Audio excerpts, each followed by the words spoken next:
అందరికీ నమస్తే. గరం గరం వార్తలకి స్వాగతం. ఇవాళ కూడా మీకోసం చాలా వార్తలు పట్టుకొచ్చినాం. అంతకంటే ముందుగా హెడ్లైన్స్.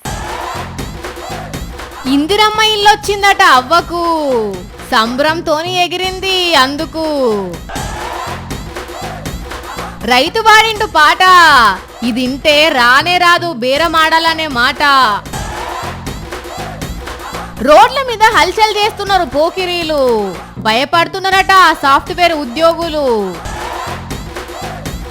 బుట్టోన్ని లవ్ చేయి అంటున్నదట ఇంకో పిల్ల, పెద్దగైనాక లగ్గం చేసుకుందాం అంటున్నదట మళ్ళా. దొంగకు వింత వింత పనిష్మెంట్లు ఇచ్చిన రాజేష్. నువ్వు కొంచెం ఆగు అని వీని సంగతి చెప్పినాక నీతో మాట్లాడతా. ఆగురా.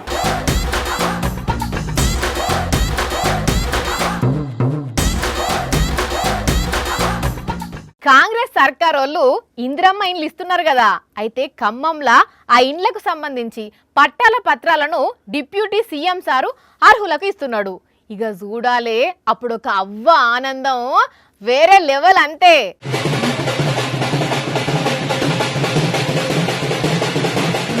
ఏయ్ అవ్వకు ఎక్కడ లేని హుషారొచ్చింది పో, అందుకే సంబరంతో ఎగిరి గంతులేస్తున్నది. కర్ర చేతులుంటే తప్ప నడవలేనట్టే ఉన్నది. కానీ ఇందిరమ్మ ఇల్లు వచ్చిందని తెలిసి ఆ మంజూరు పత్రం బట్టిసారు ఈ అవ్వ చేతుల వెట్టుడితోనే కొత్తింట్లో అడుగు పెట్టినంత ఆనందంతోనే ఆన్నే ఎగిరింది ఇట్లా.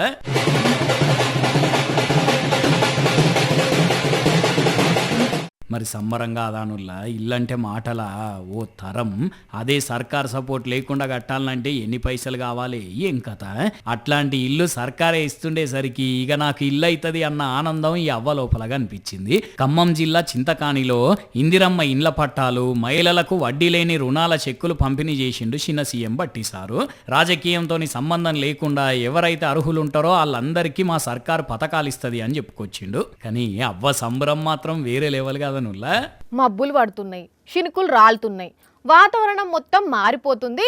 కానీ ఇంతల్నే మళ్ళీ ఎండ. ఇక ఇవాళ మొత్తం ఎండే అనుకుంటున్నారు, కానీ పావు గంటలనే ఓ 10 నిమిషాలు వాన పడుతున్నది. ఇక అంతే అట్టున్నది. వాన లేదు ఏం లేదు, ఎదురు చూపులే అవుతున్నాయి. రైతన్నలు బాధపడటమే జరుగుతున్నది కదా.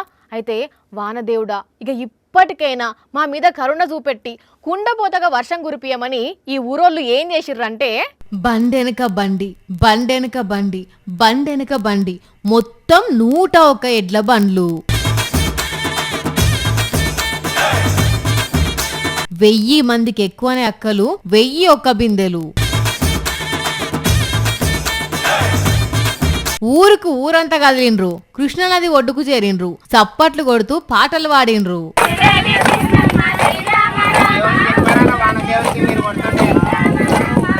జోగులాంబ గద్వాల జిల్లా మానవపాడు మండలం పల్లెపాడు ఊరోళ్ళు వీళ్ళంతా.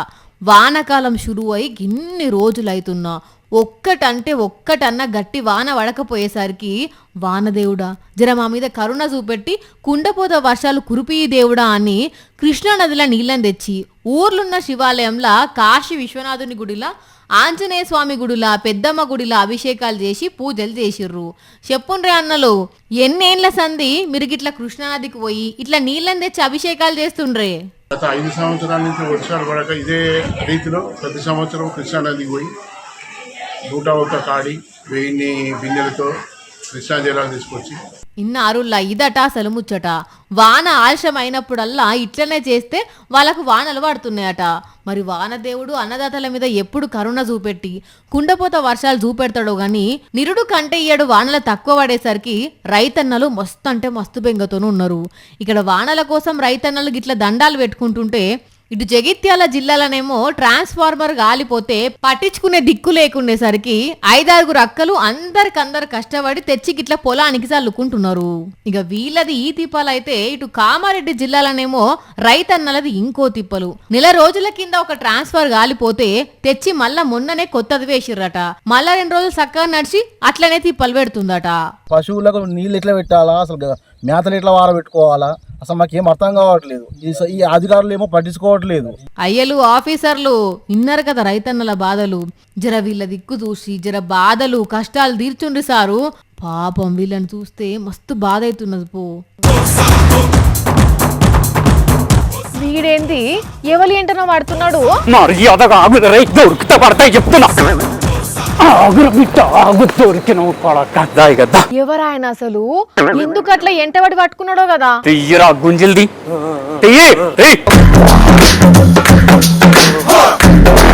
ఏం తప్పు చేసిండో కదా గుంజీలు తీస్తున్నాడు. ఓర్ వారి ఎవరాయన? నువ్వు కొంచెం ఆగు అని వీని సంగతి చెప్పినాక నీతో మాట్లాడతా. ఏ ఆగురా, డిప్స్ కొట్టు కొట్టు కొట్టు. ఓ అన్నా ఎవరు నువ్వు? ఏంది ఇదంతా? అక్క నువ్వన్నా చెప్పక్క, తప్పైందక్క, మళ్ళీ చేయనక్క. అసలు ఏం చేసినావు నువ్వు? ఏం చేసిండు? దొంగతనం చేసిండు. దొంగతనానికా? ఏం ఎత్తుకపోదామని చూసిండు? ఇంటి దగ్గర ఉన్న కాటన్ బాక్స్ కొట్టేద్దాం అనుకున్నాడు వీడు. లేదండి, ఇంటి బయట అటపెట్ట వేసిందని తీసుకొని వెళ్తున్నా, నాకు అవసరం ఉందని. దానికి దొంగని పట్టుకొని ఇవన్నీ చేపిస్తున్నారండి నన్ను. ఏం రో నా మీద చాడీలు చెప్తున్నావు? పాపం చూస్తుంటే దొంగ లెక్క లేడురా ఆయన. దొంగలేమన్నా మెడల ఐడి కార్డు వేసుకుంటారా ఏంది? సరే దొంగ అయితే దొంగనే గాని గాయన తోటి గా ఎక్సర్సైజ్లు ఎందుకు చేపిస్తున్నావు మరి? ఇట్లాంటి వాళ్ళను ఉత్తగా కొడితే మన చేతులు నొప్పి. అదే ఇట్లాంటి పనులన్నీ చేపించినాం అనుకో, ఒక 4 రోజులు నొప్పులు పోక మస్తు అవస్థ పడతారు. అందుకని ఓ నీ పైశాచికత్వం పాడుగాను.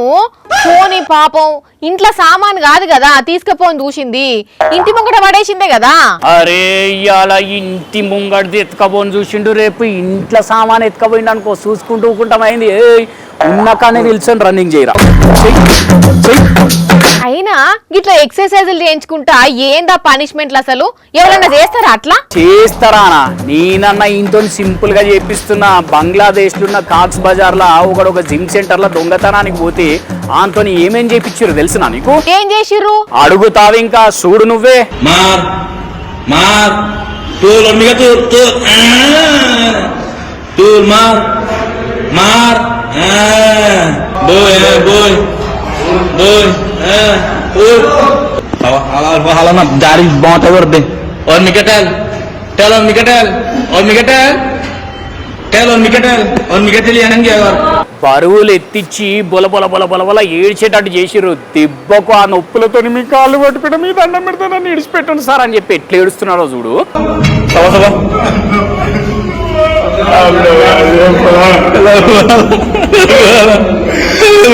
ఆయన చేసింది తప్పే గాని పాపం అనిపిస్తుందిరా.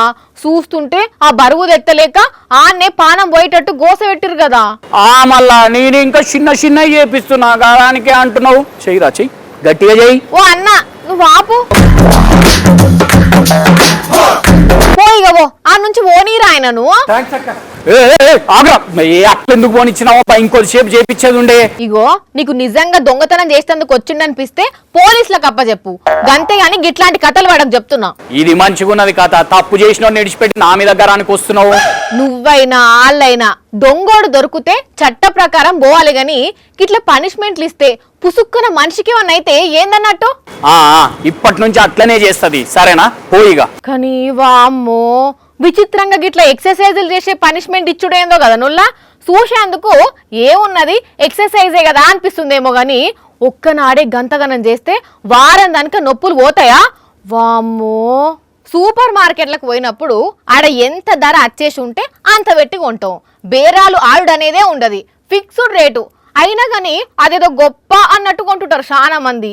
కానీ అదే రైతు దగ్గరికి వచ్చేటాలకు ఏదైనా కొనాలంటే అబ్బా గంత ధరనా గింత ధరనా తక్కువకియవా అని మస్తు సతాయిస్తుంటారు.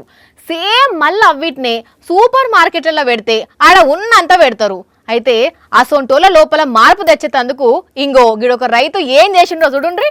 రైతునయ్యి పుట్టినాను, రైతునయ్యి పెరిగినాను, రాయినయ్యి నేను పుడితే రంది లేకుంటుందనయ్యా. పత్తి పంట నేను ఏతే మిత్తి కన్నా ఎల్లలే ఏం బతుకు ఏం బతుకు. ఇన్నరానుల రైతుదేం బతుకు ఏం బతుకు. రైతన్నై పుట్టినా గాని రాయినై పుట్టినా రంది లేకుండా బతికేటోన్ని 5 రూపాయలు కూడా ఇయ్యకపోతే ఎట్లా బతుకుడు అని ఆయన లోపలున్న బాధను ఇట్లా పాట రూపంలో పాడినిపించింది రైతన్న. పల్లెరుగా ఎల్లో పలుగురాల చేరుగాల పాములు తెల్లల్ల తిరిగి ఎద్దులాగా ఎద్దు నాగి వానగుంటల నీళ్లు దాగి ముళ్ళ కంచాలెక్కి దూకితే గడ్డి మోపే గొంగడాయే పెంటగడ్డే. ఖమ్మం జిల్లా మదిర మండల్ రామచంద్రపురం ఊర్లకు ఊరగాయలు అమ్ముకునేట ఆయన మోటార్ సైకిల్ వేసుకొని వచ్చిండు. అప్పుడు ఆకుకూర కట్టను 5 రూపాయలకే ఇయ్యాలను అన్న అడుగుడుతోటి మస్తు బాధపడుకుంటా ఇట్లా రైతు బాధను పాట రూపంలో చెప్పిండు. నిజంగా ఈ అన్న పాటను ఇనుడు కాదు, దాంట్లో ఉన్న అర్థాన్ని తెలుసుకున్న వాళ్ళైతే ఇంకోసారి రైతులతోని బేరాలే ఆడరుల్లా. అయినా ఏందో ఏమో సూపర్ మార్కెట్లలో కొనేటప్పుడు ఎంతైనా పెడతారు, రైతుల దగ్గరకు వచ్చేటాళ్ళకు మాత్రం ఇగో ఇట్లా చేస్తారు. ఎందుకో ఉన్నోడు పోయి ఉన్నోనికే పెడతాడు, లేనోడు పోయి ఉన్నోనికే పెడతాడు. కానీ అన్నలు అక్కలు రైతు బాగుంటేనే దేశం బాగుంటది, తినేదందుకు ఇంత తిండి దొరుకుతుంది అనేది అయితే మరవకండి, సరేనా? రైతునయ్యి పుట్టినాను రైతునయ్యి పెరిగినాను రాయినయ్యి నేను పుడితే రంది లేకుంటుందునయ్యా.